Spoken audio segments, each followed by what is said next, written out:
Usher arrived at the Allegiant Stadium on Sunday with a smile on his face and the baggiest pants and hoodie possible, plus a blanket draped over him. Wow. Another superstar. Nate elicited the best out of him. That is Usher. But he looked focused and ready to go. He headed up to his trailer to become... It's not Usher, it's Usher. And his crew had the chant going when he emerged.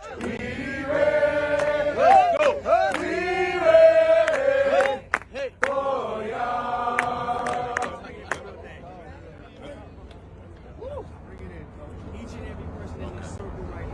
Usher led a final prayer before he got caught up in the moment.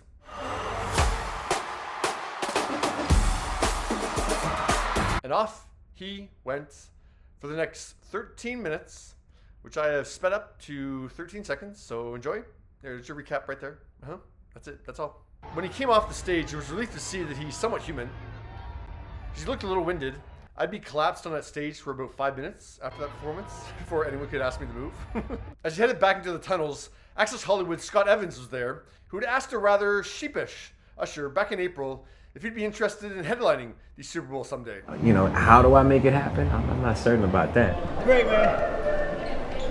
Dream of mine since I was 9 years old to be able to be here on the stage today, man. God is real, man.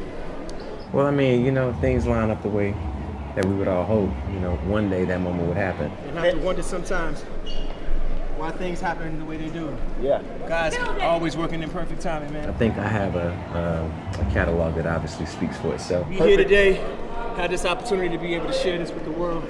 You know, seeing Michael Jackson perform, seeing recently Snoop and Dre and all of them perform, seeing so many incredible performances like Prince, you know, it has always been kind of a bucket list, right? So happy that I had this opportunity to be able to share.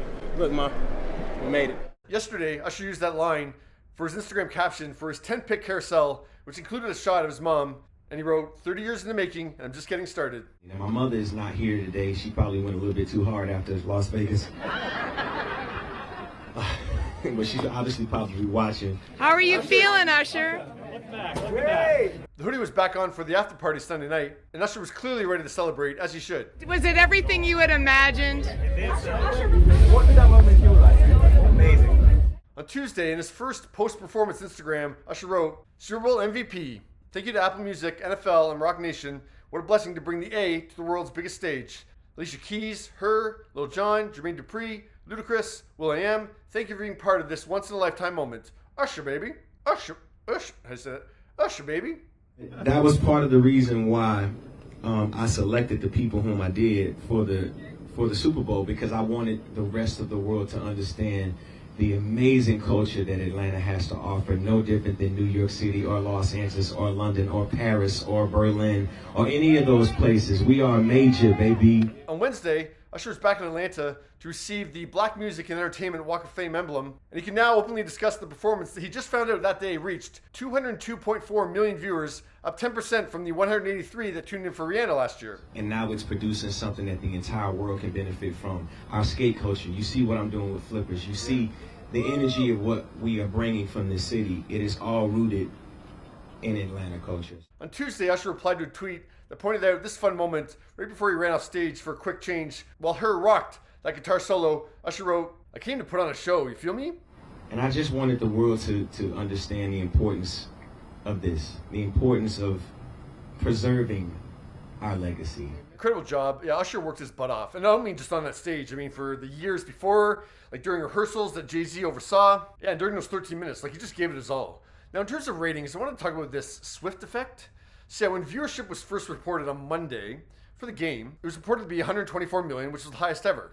And media outlets like the Washington Post, Los Angeles Times, and SB Nation credited Taylor Swift in their headlines for the uptick. Also on Tuesday, Usher Instagrammed the initial news that the viewership for his halftime show was 129 million. So that was way more than that. I'm not saying he posted this in protest of the Taylor Swift like headlines, or like it was a comment on that in response to those headlines. No, I'm just saying he Instagrammed the news, yeah, that the viewership for the halftime show was actually higher than the game. And never has the audience been shown during a halftime show, so no one tuned into the halftime show thinking I'm going to see Taylor Swift. No.